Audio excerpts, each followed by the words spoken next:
Amigos, muy buenas noches. Bienvenidos a una nueva edición de Redes y Poder.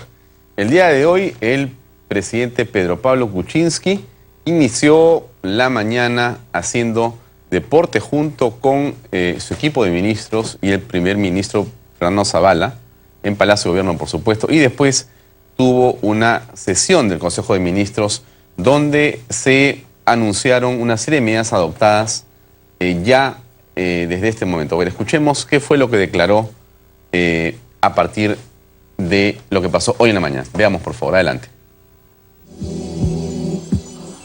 Luciendo buzos con el estampado de la marca Perú, los ministros de Estado realizaron una rutina de ejercicios dentro de Palacio de Gobierno. Debido a las condiciones climatológicas y a la llovizna que se registró, cambiaron el patio de honor por uno de los salones de la Casa de Pizarro.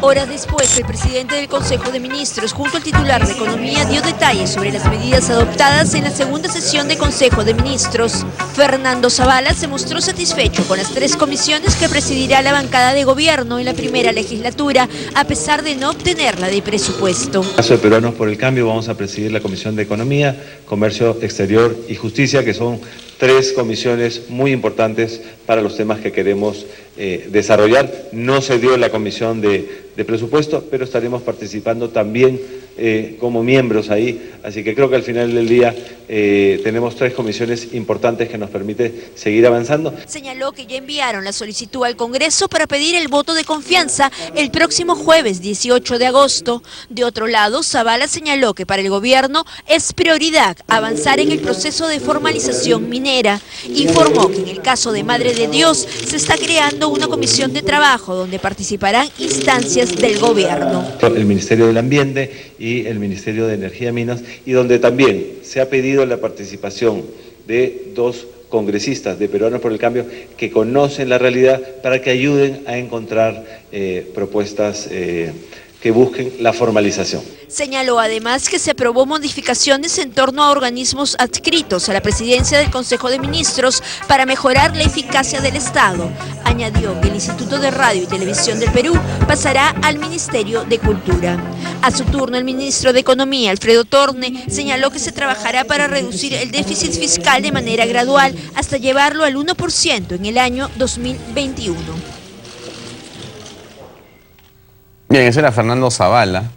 Como ustedes recordarán, en esta segunda vuelta, Fernando Zavala no participó, no estuvo en ningún momento en un acto proselitista, estaba alejado del mundo de la política, más bien estaba en el mundo corporativo, en el mundo empresarial, dirigiendo una empresa muy importante en el Perú, y fue convocado por Pedro Pablo Kuczynski para dirigir justamente la presidencia del Consejo de Ministros. ¿Por qué decimos esto?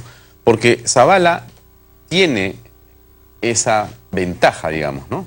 El alejamiento de los epicentros, cuando estos son así termonucleares como ha sido la segunda vuelta, hablando políticamente, por supuesto que dan una ventaja importante, y Zavala la tiene. Zavala ha estado alejado de ese ambiente que se generó tan nocivo en la segunda vuelta, y por lo tanto es quizá el mensajero más adecuado que ha tenido el presidente Pedro Pablo Kuczynski para poder recibir justamente el nombramiento y poder tratar de llevar adelante los planes que Pedro Pablo tiene en este gobierno que se inauguró el 28 de julio. Y entonces está buscando justamente establecer un diálogo, establecer un nivel de confianza con el fujimorismo. ¿Lo logrará? Esperamos que sí, por el país. En realidad todos estamos muy seguros que el señor Zavala no solamente está haciendo todo lo que puede, sino que también entendemos que el fujimorismo está abriendo un poco el juego para lograr que esto se produzca de una manera adecuada, sensata, ecuánime, como todos los peruanos queremos, ¿no? Y yo estoy seguro que usted en su casa, señora o señor, más allá de lo que fue la campaña, estamos ya en el gobierno de Kuczynski por 5 años, y que nos importa a todos los peruanos es que tenga mucho éxito, no poco éxito, sino mucho éxito, que sea un gobierno extraordinario el de Kuczynski, como hubiéramos querido también del señor Humala. Claro, en esas condiciones era muy complicado, pero en lo que podría ocurrir es que Pedro Pablo tenga un gobierno realmente que sea descollante. Ojalá por el país.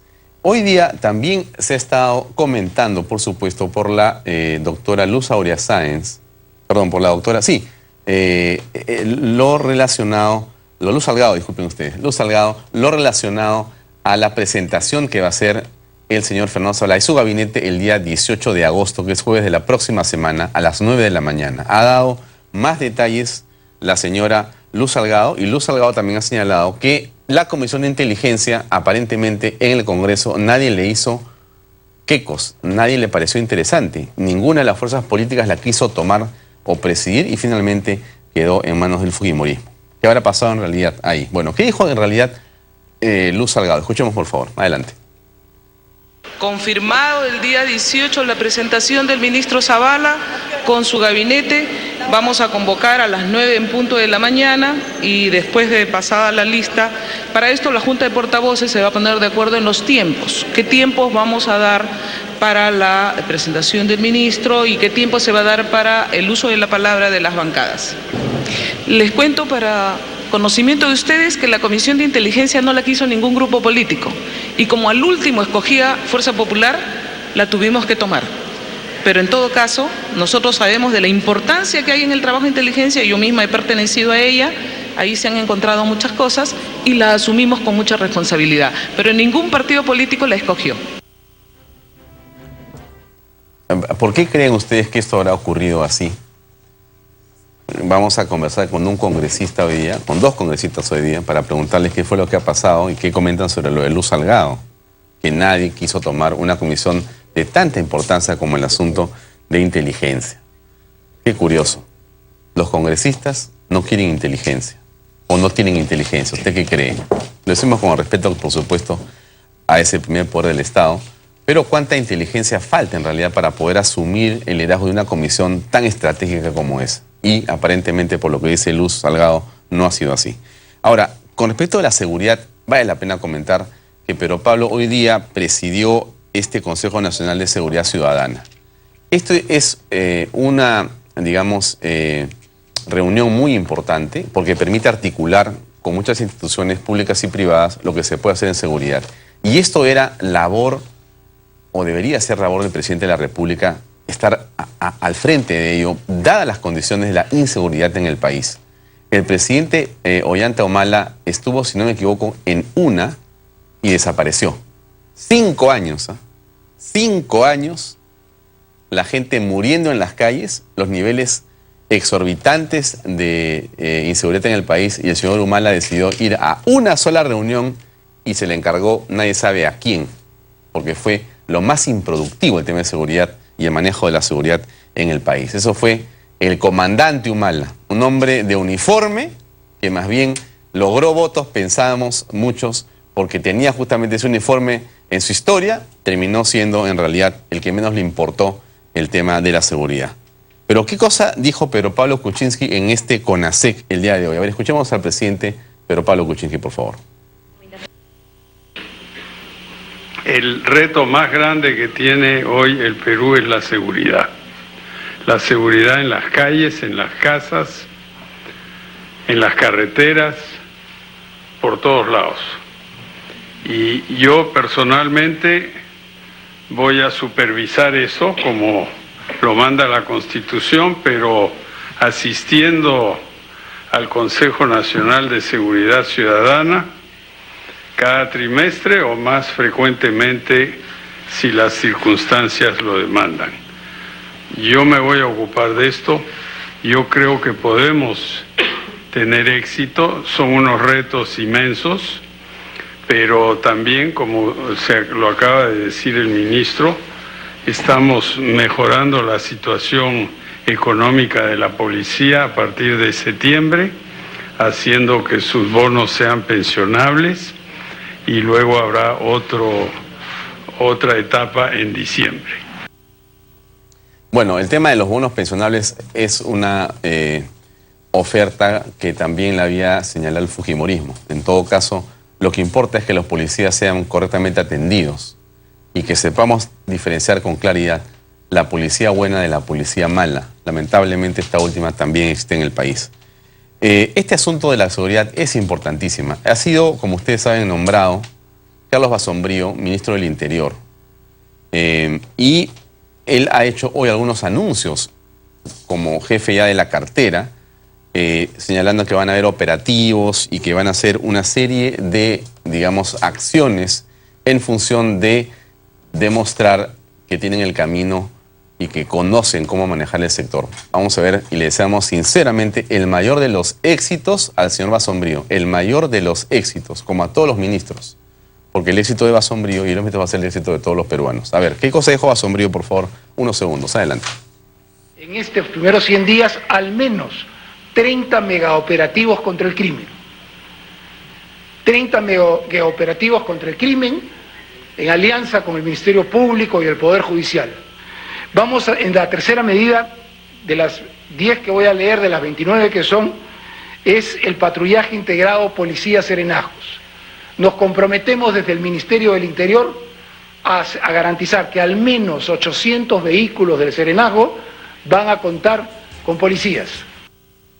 Bueno, vamos a tratar de convencer al señor Basombrío que nos acompañe aquí para dialogar con él y que nos dé más detalles de lo que va a hacer en esta cartera tan delicada. Un asunto antes de entrar a la entrevista, la primera de esta noche, es lo que ocurrió hoy en el Congreso importante. Finalmente José Chevasco, que ha estado en nuestro programa un par de veces en las últimas semanas, ha sido ya designado por Luz Salgado como el oficial mayor del Congreso. Hemos hablado telefónicamente con él, tiene algunas complicaciones para declarar ahora que ya es un funcionario público que representa la administración del Congreso de la República, pero en todo caso lo que queda claro es que va a llevar a cabo lo que comentó aquí en el programa. Y como ustedes recuerdan, él dijo, vamos a ver de optimizar, si fuera, digamos, él, el oficial mayor, en ese momento de la entrevista le preguntamos, él dijo, bueno, habría que optimizar el tema de la cantidad de empleados que hay, habría que ver cómo se bajan los presupuestos que hay en el Congreso de la República, que son en varios cientos de millones de soles de manera inconcebible. Hay creo que 4.000 y pico o 5.000 trabajadores, 600 millones de soles al año. Es una cosa que ha crecido. Si usted pensaba que en el gobierno aprista era malo y que había crecido, bueno, el gobierno nacionalista dejó al partido aprista en nada, porque creo que recibieron como que en 200 millones y ahora está en 600 millones el presupuesto anual. Es impresionante. Así que eso que está pensando hacer el señor Chevasco, ojalá, siendo él un técnico, que reciba el apoyo multipartidario de los congresistas. Es bien complicado que uno le pida a un congresista que recorte el flujo de dinero, que ahorre algo de dinero para los peruanos. Ojalá que el Congreso haya cambiado, aunque hay varios congresistas del pasado, pero en todo caso, ojalá que se logre convencer a los congresistas que la imagen del Congreso comienza porque ellos hagan algún voto de ahorro, algún voto franciscano, ¿no? Difícil pedirle eso a los señores padres de la patria. Pero eso lo ha dicho hoy día telefónicamente el señor Chevasco, y es imposible que pueda hacer Chevasco nada, cero, si no hay un apoyo multipartidario para que puedan llevar a cabo las reformas que el Congreso necesita para también modernizarlo, comenzando por la página web. Yo le pregunto y yo le pido a usted que entre, a ver si usted puede saber, a qué hora llegaron, a qué hora se fueron, por qué votaron, quiénes votaron, cuánta productividad tiene un congresista. O sea, no se sabe nada, eso es una especie como de limbo. El Congreso es una especie de caja oscura donde los señores entran, cobran, bastante cámara para hablar, pero al final los ciudadanos que somos nosotros no tenemos una manera de recibir los indicadores de desempeño de uno por uno y nos corresponde porque eso es transparencia. Ojalá que Chevasco reciba el apoyo y pueda trabajar de otra manera, como nunca ha sido el Congreso, como nunca ha sido el Congreso. Bueno, y para hablar, ya que estamos rajando del Congreso, hemos invitado a un congresista que haya venido, por supuesto, como siempre, con mucha cortesía a acompañarnos y para poder conversar sobre lo que ha pasado en el Congreso en estas últimas horas de las comisiones. Él es Javier Velázquez Quesquén del Partido Aprista. Javier, buenas noches. Alfonso, buenas noches. Gracias por acompañarnos. No, gracias por la invitación. Tu primer comentario sobre la designación de Pepe Chevasco al cargo de la Oficialía Mayor. Me parece una designación conveniente. Pepe Chevasco ingresó a los 17 años al Congreso, tiene mucha experiencia, colaboró en la primera gestión de Mercedes Cabañas el año 2006 y al margen de algunas reflexiones que has hecho tuyas, con mayor respeto, te digo que son inexactas. Qué bueno. ¿Tú las podrías, sí, digamos, corregir? Sí, por supuesto que sí. Por ejemplo, ¿el presupuesto no es ese? No, primero te diré lo siguiente. Fujimori cerró el Congreso. Cerró el Congreso. El 5 de abril, Sí. cuando el Congreso tenía 240 representantes. Ajá. O sea, 180 diputados, 60 senadores, más los 2 vitalicios de ese entonces, que era el expresidente García y el expresidente Fernando Belaúnde. Sí. Ese Congreso le costaba al país 100 millones de soles. ¿Ah? Así, te lo digo exactamente. Y el argumento que dio Fujimori para cerrarlo era un argumento encubierto, evidentemente. El pretexto dijo, ese Congreso cuesta mucha plata. El año 2001, cuando el Fujimorismo se fue, el Parlamento era de 120 congresistas y dejaron 1.300 empleados. Y el Parlamento costaba 275 millones de soles. O sea, 2 veces y medio más el presupuesto. Pero una pregunta, ¿en Perdón, cuánto recibieron ustedes el Congreso en el 85? Para que la comparación sea completa. No, al contrario, te digo, permíteme la reflexión. Ya, porque estás comparando, Sí. pero no hay comparación ya, ahí. No, sí hay una comparación, te lo voy a explicar. El año 2001, nosotros recibimos el Congreso con 1.975 empleados. ¿En qué año, perdón? El año 2006. Ya. 1.975 empleados. Ya, correcto. De esos 1.250, 1.300 que nos dejaron el 2001 cuando se restableció la democracia, hubieron como cerca de 300 que fueron repuestos por la Corte Interamericana de Derechos Humanos. Ya. El presupuesto se acercaba a, nosotros lo hemos dejado en el 2011 más o menos a 325 millones de soles. Y hoy día, como tú lo dices, el presupuesto casi se ha duplicado. Y la inclusión social del nacionalismo... ¿Pero del aprismo cuánto fue? ¿De cuál? ¿Cuánto ustedes dejaron en 1975 en el 2006? No, en el 2011. ¿En cuánto dejaron ustedes empleados? 1975. Ah, 1975 en el 2011. Ustedes salen del gobierno, 1975 empleados. 2.000, digamos. Hoy día hay 4.635 empleados. Todos esos dejados en la gestión del Partido Nacionalista. Ellos han hecho su inclusión social. Y eso que nosotros impedimos que Abugataz creara la famosa... esta llamada programa de gestores que quiso contratar 1.500 empleados en todo el país. Así es. ¿No? Te lo digo así, te lo grafico con cargo a que me lo vengan y me lo desmientan los presidentes que me han sucedido. Mercedes Cabanillas aplicó una política de austeridad. No solamente Alan García nos recortó el sueldo a la mitad. Hace 11 años los parlamentarios nos recortaron el sueldo a la mitad. No nos hemos incrementado un centavo. Y es más, te digo lo siguiente, los presidentes del Congreso, antes del gobierno aprista, podían contratar 10, 15 asesores, los presidentes del Congreso. Mercedes Cabanillas dictó una norma de austeridad y el presidente del Congreso solamente hemos tenido, yo soy presidente, un solo asesor. Cuando vino el nacionalismo, cambiaron el acuerdo y han contratado 11, 12, 15 asesores los presidentes del Congreso. Todos esos asesores se han quedado en la organización del Congreso. Por eso hay 4.600 empleados. Ahora, cuando tú dices, a mí me gustaría que se midiera, por ejemplo... ¿La productividad? Pero difícil. Yo te digo que tu información es inexacta porque tú dices, no sabemos cómo votas, cómo no vas a saber como periodista si las comisiones son públicas. Ándate a la comisión de presupuesto, ninguna es secreta, salvo la inteligencia. Qué interesante. Pleno, o sea que congresistas... O sea, un periodista que no ve televisión. Javier, qué gracioso. No es gracioso. No, es bien gracioso. Si no, tú dices, porque no sabemos cómo votar. pero te estás burlando de la opinión pública. Pero perdóname, déjame decirte... No me pico, pero escúchame, pero te voy a decir... Yo sí estoy en condiciones de decirte que si ahorita entramos a la página web del Congreso, tú sabes cómo he votado yo en el último pleno. Y no es verdad que no sepas cómo votamos. Perfecto, entonces déjame rebatir lo que dices. Y ahora sí.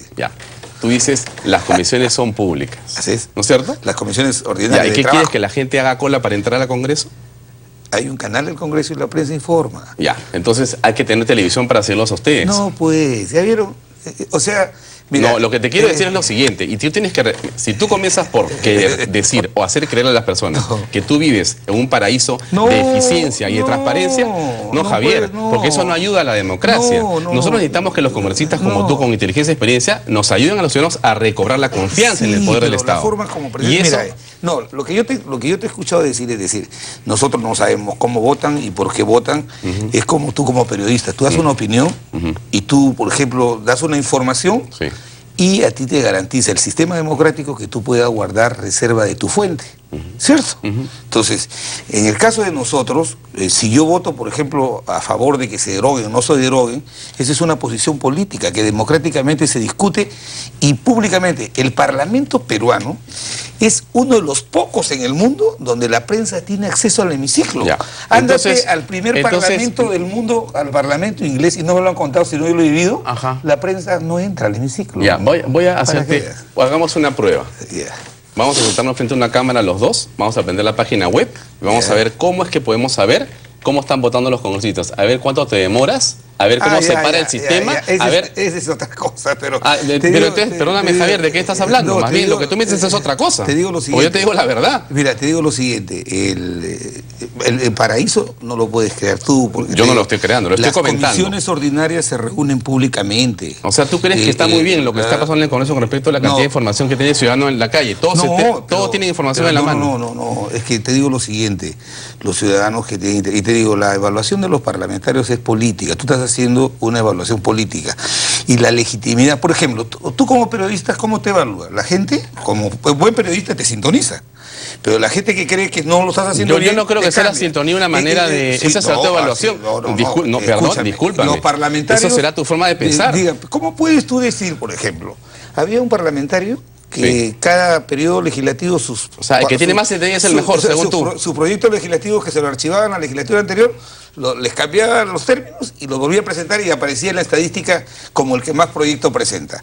O sea, los parlamentarios legislan, fiscalizan, hacen control político. El que tiene más rating es el mejor. El que tiene más votos es el mejor. El que tiene menos votos es el peor. Me estás diciendo que a ti me evalúan a mí por el rating, por la cantidad de personas que me miran. Yo respeto tus criterios de valor, pero tienen una dosis de subjetividad. Tú dices, todos, pues, ¿no? ¿O tú eres puro? Por supuesto. No, pues, yo no... Por eso te estoy diciendo, lo estoy haciendo respetuosamente, si yo te digo lo siguiente.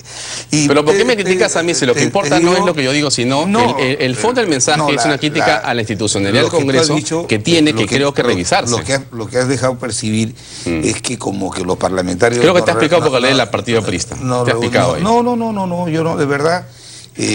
te digo, yo he sido presidente del Congreso, defiendo mi institución en la que trabajo. Pues. Además, todos tenemos que defender al Congreso de la República, es una institución importantísima para el país. Los parlamentos por su propia naturaleza. Pero no se defiende cuando uno agacha la cabeza o esconde la información, sino al contrario, cuando uno critica abiertamente al Congreso, como estamos haciendo ahora un comentario que corresponde. A mí me parece que te has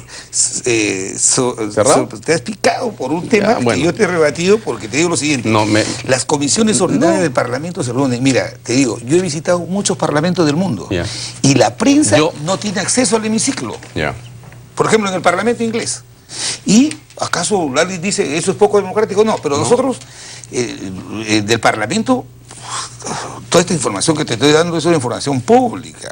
Entonces, tú entras a ver Javier Velázquez y sabes quiénes son sus empleados, si trabajan o no trabajan, qué sé yo. Ahora, la valoración que te digo, a eso me refiero, es subjetiva, porque la política se legitima con una herramienta que es fundamental, que es el voto popular. La gente dice, este es un mal parlamentario, no lo elige, no lo reelige. Entonces, otras formas de medición ya son subjetivas. La tuya puede ser periodística, la del ciudadano de a pie puede ser de otra manera. No, este parlamentario no hace obra, pero no podemos hacer obra porque no es nuestra función. Por lo tanto, si tú has sido votado por un ciudadano o por un grupo de ciudadanos y has logrado un escaño congresal, estás validado por 5 años. No. Me estás diciendo que no es eso. Pero la única, te digo, la naturaleza de la función parlamentaria es de carácter popular. La legitimidad democrática, mejor dicho, es a través del voto popular. Entonces, hoy día en el Parlamento, yo entiendo que es una institución que el país, hasta cuando tú sales elegido, eres un líder, hasta fiesta hace cuando ganas.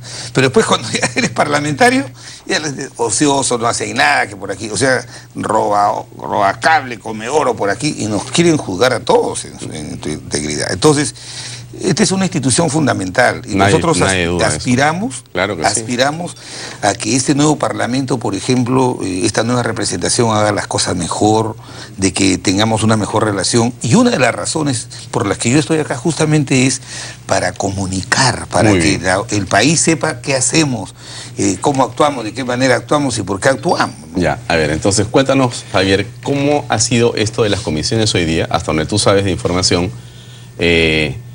¿Qué es lo que ha terminado por plantear el fujimorismo. Ellos tenían derecho a 13 comisiones, si no me equivoco, pero en la 9ª se plantaron y dejaron que los demás pudieran tomar las que estaban quedando en un acto que algunos dicen que ha sido, digamos, democrático, un acto que está señalando una forma de conducta que puede ser adecuada y no más bien soberbia, ¿no? ¿Tú tienes esa lectura o tienes otra lectura de lo que ha pasado el día de hoy? ¿Y cómo ha actuado el partido aprista y qué comisión tienen ustedes? Te lo presento comparativamente. Yo pertenecía al Parlamento en el 95, cuando el fujimorismo después del golpe de Estado hizo la elección en el 95. El fujimorismo en esa época eran 120 parlamentarios, ganó también con una mayoría de 63 y tomó el control de todas las comisiones. Todas las mesas directivas de las comisiones ordinarias, tomó el control de todas. Esa fue una práctica autoritaria dentro del Parlamento. Hoy día no, hoy día el país de otros tiempos, el fujimorismo entendió por qué ellos deciden tomar 9 comisiones. Porque por la cantidad de parlamentarios que tienen, hay una regla matemática, eso se llama, que expresa el principio democrático. El principio democrático es el gobierno de las mayorías sobre las minorías, pero con el respeto de estas minorías. Entonces, ¿qué pasa?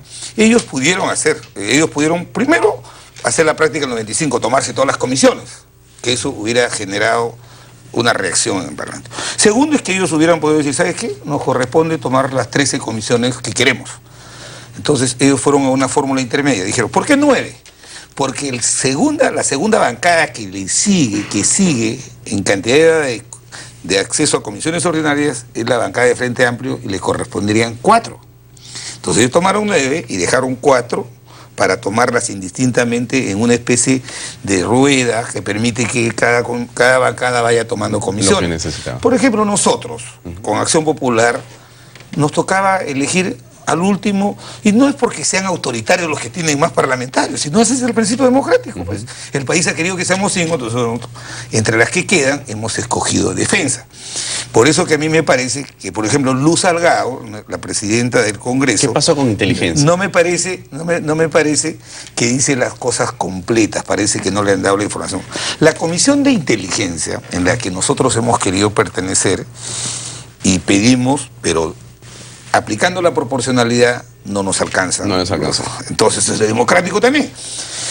Pero, ¿por qué nadie se ha querido tomar esa presidencia de las bancadas pequeñas? Por una sencilla razón, porque la Comisión de Inteligencia responde a una ley, y esa ley dice que los miembros de esa comisión son miembros los 5 años. Los 5 años, ¿ya? Entonces, ¿qué pasa? Los miembros de las bancadas, todos legítimamente aspiran a presidir una comisión. Frente Amplio tiene 20 parlamentarios y durante 5 años, ¿no? Sus parlamentarios van a presidir comisiones. De tal manera que el que va a esa comisión de inteligencia por ley está amarrado a estar ahí los 5 años. Entonces, más democrático hubiera sido, yo se lo he dicho hoy día a Galarreta, es que de los 4 cupos que tienen inteligencia, sí, el fujimorismo quiere mostrar que la Comisión de Inteligencia tiene que servir para garantizar los valores democráticos, ahí deberían aplicar no la proporcionalidad, sino el pluralismo, que nos permita que Acción Popular y nosotros entremos. ¿Por qué ellos quieren tener 4 asientos de 7? ¿Por qué? En la Comisión de Inteligencia, si es una comisión sensible, no lo quieren hacer, están aplicando su derecho a la mayoría. Es democrático, pero no aplican el principio del pluralismo. Entonces, esa es la razón, y no es como lo ha querido insinuar la presidenta del Congreso, dice, ninguno tiene interés en la Comisión de Inteligencia. Claro, pues tiene que estar el parlamentario que asignamos ahí, las bancadas pequeñas tienen que estar los 5 años ahí. Entonces, eso va a impedir que puedan cumplirse con que puedan presidir comisiones ordinarias. A nosotros pedimos defensa del consumidor, la pidió Fuerza Popular. Ustedes tienen defensa, ¿no? Defensa, y ahí están. Defensa, ¿no? Vamos a presidir. Minas ha sido para Acción Popular. Así es. Ellos querían vivienda, pero vivienda lo tomó Frente Amplio. Frente Amplio. Pero es democrático. Es democrático. O sea, Acción Popular no puede decir, no, que a mí me corresponde vivienda, que por qué me la... No, es democrático. Frente Amplio ha tomado vivienda, mujer, trabajo y ha tomado medio ambiente, creo. Entonces, todo se ha resuelto en base a que cada vez ejercitamos más criterios democráticos de mayor ¿Y por pluralismo. qué fue Luciana León digamos, designada por ustedes para que asuma esa presidencia? Primero porque mire, nosotros, en el caso nuestro, lo quiero decir con mucha honestidad, pedimos una comisión en la que pudiera adecuarse al perfil de los 5. Porque en los 5 años vamos a presidir esa comisión los 5. Entonces, si pedimos agraria, yo no soy ingeniero agrónomo, Jorge no lo es, Mauricio no lo es. Si pedíamos fiscalización, tampoco. Entonces, lo que buscamos fue una comisión que pudiera, en base a los principios que postula el partido, pudiera nosotros desarrollar, por ejemplo, defensa del consumidor, o la comisión de trabajo. Pero las pidieron bancadas que tienen mayor cantidad de parlamentarios, y no podemos hacer cuestión de Estado. Entonces, pedimos dentro defensa, porque creo que ahí hay mucho que hacer, no solamente en control político, sino en ayudar en los temas no solamente de la defensa nacional, sino también de la seguridad ciudadana, que es un tema muy sensible para el país. ¿Y por qué Luciana? ¿Por qué hemos puesto a Elías Rodríguez en la tercera vicepresidencia de Luciana? Porque también no estamos viendo que al interior de los partidos están pidiendo renovación. ¿Acaso hay que esperar que Luciana, que ya tiene su tercer periodo, Elías, que tienen mucha experiencia parlamentaria y han trabajado bien y por eso han sido reelegidos, no pueden asumir esta responsabilidad? Yo sé que lo van a hacer con mucho sentido de compromiso para con el partido, porque además es la imagen del partido la que se va a traducir en el trabajo de la Comisión de Defensa. Entonces, Luciana, además, tengo entendido que Luciana es reservista. O sea, tiene además sentido, una vinculación, ¿sí?, en la práctica, digamos. Y nosotros vamos a tratar en esa comisión de hacer las cosas bien. O sea, y no podemos venirnos a quejar a decir, no, que nos debieron dar esto, o que el fujimorismo debió renunciar a algo que le corresponde por su derecho democrático. Entonces eso es lo que se ha planteado, ya, ¿no? El ambiente y las, digamos, coincidencias o discrepancias de ustedes con respecto a Zavala para el día 18, que es el próximo jueves, que se presenta a dar su discurso, su informe y a pedirle a ustedes el voto de confianza. ¿Ustedes cómo están frente a eso? ¿Ustedes le van a dar confianza a Zavala? ¿Van a ver todavía? ¿Se puede adelantar algo? Primero te quiero decir dos cosas. Nosotros cuando hemos recibido a Fernando Zavala en la bancada, le hemos dicho claramente que no puede confundir la investidura con la solicitud de facultades delegadas. Ya. O sea, si el presidente Kuczynski el 28 de julio ha señalado el lineamiento de mediano y largo plazo al 2021, ¿cierto? ¿Sí? Y el cómo, o sea, cómo se van a desarrollar esos lineamientos de mediano y largo plazo, los va a desarrollar en detalle el primer ministro en la investidura, carece de sentido decir que le vamos a dar la facultad delegada de algo que no conocemos todavía, ¿cierto? Entonces no puedes poner la carreta delante de los caballos. Entonces, yo creo que la confianza nosotros la vamos a otorgar, como tú lo has dicho al comienzo, como peruano y como periodista. Yo creo que todos queremos que el presidente Kuczynski tenga éxito. ¿Sabes por qué? Porque, repetiré algo, él tiene que hacer en 5 años lo que se ha debido hacer en 10, porque los 5 años del señor Humala son 5 años perdidos, como lo has hecho tú, este diagnóstico serio que has hecho. Entonces, ¿cómo? Es que si es un gobierno de inicio que tiene al 18 de agosto, la otra semana, tienen 12 semanas, ¿cómo tú le vas a estar regateando la confianza a ese gabinete cuando, en primer lugar, el primer ministro te ha demostrado que es un hombre dialogante, que dialoga con sinceridad, que está escuchando? Mira, yo podría decir ahora que lo veo que dice, es nuestra prioridad la minería ilegal. Entonces, hace un mes cuando estaban en campaña o antes de que asuman el poder decían que la prioridad era la seguridad ciudadana. Entonces, hay mucho entusiasmo. Entonces, lo que hay que hacer es ordenar, y nosotros esperamos de Fernando Zavala el 18 de agosto que tengan sus objetivos muy claros, alineados, toda la estrategia para que los objetivos se cumplan, y todo aquello que vaya en beneficio del país nosotros lo vamos a apoyar. Entonces, la confianza, yo creo que no solamente no va a ser un problema, aparentemente. Exactamente. ¿En las facultades podría haber algún tropiezo? No tropiezo, sino que... hay que mirar qué van a pedir ellos. ¿Qué ellos van a plantear? Y ya en base a la experiencia que el Parlamento tiene, ya se hizo el 2001 con Roberto Dañino, cuando fueron a pedir facultad delegada y nosotros le dijimos, no, traigan sus proyectos, y se los aprobamos y nos impusimos un plazo. Y hubo un amplio debate y se aprobó. En vez de facultad delegada le aprobamos sus proyectos de ley al Ejecutivo. Ahora, por ejemplo, el ministro Basombrillo y la ministra de Energía, que van a participar con la de Ambiente en este tema de lo de Madre de Dios, si necesitan algunos temas urgentes, ahí se puede revisar, por ejemplo, el darle facultades. Ahora están anunciando, por ejemplo, que están pensando derogar el decreto legislativo 1100 y el 1105. Que son el tema de las dragas, ¿no es cierto? No, pero no solamente de las dragas, hay que tener cuidado. Esos 2 decretos legislativos tenía por objeto evidentemente impedir que se utilicen las dragas en la pequeña minería, pero también, y eso le recuerdo al congresista Olaechea y al gobierno, de que también esos decretos legislativos cautelaban las zonas reservadas, aquellas zonas que están prohibidas de realizar minería ilegal. Entonces, ¿qué vas a la derogar derogatoria eso? sería abrir las puertas a destruir la Amazonía. 18.000 hectáreas es lo que dice la estadística, ¿no? Que se han depredado, no se han deforestado. Un informe del Diario de la República del año pasado, en diciembre de 2015, dice que no son 18.000, sino 60.000 hectáreas. Entonces tú vas a legalizar, ojo, una cosa es la minería informal, que es la artesanal, ¿no? La pequeña, que es muy pequeña, esta actividad también informal que se realiza fuera de las zonas, de las áreas reservadas, y la otra que linda con el delito, que está realizando minería en las áreas reservadas y también en áreas usurpadas, que están en litigios. Entonces hay que tener mucho cuidado. Con todo eso se va a apoyar en la medida que, si las normas son urgentes y tienen mucho contenido técnico, eso lo podemos aliviar y dar facultades. Pero tampoco, y lo bueno es lo siguiente, te digo, por ejemplo, Alfonso, fíjate qué pasa. Después de 15 años, por primera vez el Parlamento tiene una mayoría absoluta, que es de oposición, de una fuerza política y otras que estamos también ahí de oposición responsable. Si en el supuesto negado le entregáramos facultades del todo o parte de los que pide el Ejecutivo, sí se va a poder hacer un control político oportuno y correctivo si es que el Ejecutivo se excede. Vale. Por eso es que lo que hay que hacer, y me parece prudente... Porque antes era distinto, pues, ¿no? Exactamente, porque antes el propio gobierno tenía control de la Comisión no de controlaba en realidad. Y no había control. O el control de los decretos legislativos. Ya, eso quiere decir mañana, tarde, que aún entregando las facultades, aún entregándolas, así es, hay un control político inmediato. Exactamente.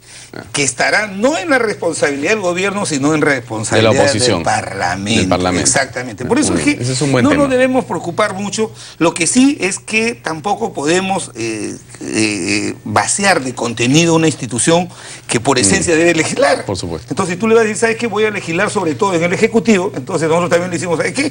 Nosotros vamos a hacer obras. Entonces hay que ver, yo creo que con mucha prudencia y responsabilidad, no hay que olvidar que en estos 5 años del señor Humala, si hay muchas cosas que no han podido erosionar o poner en peligro el modelo de desarrollo del país, no es por la bancada oficialista, sino por los que hemos estado en la oposición. No olvides una cosa, Alfonso, que inclusive el propio ministro Cateriano, ese entonces primer ministro, cuando fue a plantear el tema del lote 192 de la selva al Congreso, su bancada le dio la espalda. Totalmente. Entonces, esas muestras de ingobernabilidad fueron contenidas por la oposición. Entonces, yo creo que al margen de estas suspicacias de que va a haber un entrampamiento en el Parlamento, el ánimo que hay en todas las bancadas, el ánimo que hay es que queremos que le vaya bien a este gobierno, queremos ayudar en todo aquello que vaya en beneficio del país, y que no se piquen como algunos periodistas cuando les hacen control político, pues, porque nosotros no nos picamos cuando nos controlan. Oye, a propósito de la picada, tú tienes un artículo o un discurso hecho pidiendo que se rebajen esos 600 millones de soles. ¿Cómo así? O sea, pues, si tú, que eres una persona tan acusación como conociste de la República, has visto pasar de 325 millones de soles a 600 millones de soles el presupuesto del Congreso, ¿has dicho algo? Por supuesto. Ah, ya. Por supuesto. Entonces sería bueno... Mira, quiero decirte, y encuentro tu discurso, pero para preguntarte, pues, no te piques. ¿Encuentro tu discurso en la página web del Congreso? Debe estar en el diario de debate. No, debe, no, pues tiene, ¿no? Pero debe estar ahí para que... Todo está registrado. ¿Cómo podemos saber si has hablado de eso? Sí, y te lo voy a hacer... Para confirmar lo que dices acá. Llegar. Y te quiero dar una estadística. Pero en la web quiero verlo en el Congreso para mostrar que funciona la web. Y te lo voy a dar una estadística. Ya. El Parlamento chileno, que tiene más parlamentarios que nosotros, se maneja con cerca de 1.000 empleados. ¿Y menos presupuesto? El Parlamento, no, un poco más de presupuesto porque los parlamentarios ganan 3 o 4 veces más que nosotros. El Parlamento americano tiene aproximadamente 15.300 empleados. El Parlamento peruano, ese Parlamento es para 300 millones de habitantes. Este Parlamento de 32 millones no puede tener cerca de 5.000 empleados.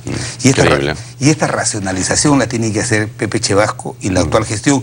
Y me parece muy bien que Luz Salgado haya iniciado su gestión diciendo que va a ser la austeridad y periodistas acuciosos como tú tendrán que ver en los próximos meses resultados. Pero no nos pidas, a los que somos 5 que no administramos el Parlamento, no nos pidas... No, era en opinión, la bancada con más experiencia son la de ustedes. ¿No? Son los gladiadores ahí. No, solamente te diré que cumplimos nuestra función y que yo sí creo que el Parlamento... al margen de los controles de que hay 6 bancadas que tienen intereses difusos, porque representamos propuestas ideológicas diferentes, lo que sí creo que va a tener el gobierno de Pedro Pablo Kuczynski muchas facilidades para que puedan poner en marcha las principales medidas que el país requiere, ¿no? Bien, Fabián, gracias. Te agradecemos mucho por tu presencia esta noche en Reyes y Poder. Muy amable. Amigos, vamos a una pausa y regresamos con otro congresista, el señor Johnny Lescano de Acción Popular, para conversar y su punto de vista sobre lo que ha pasado en el Congreso en las últimas horas. Permiso.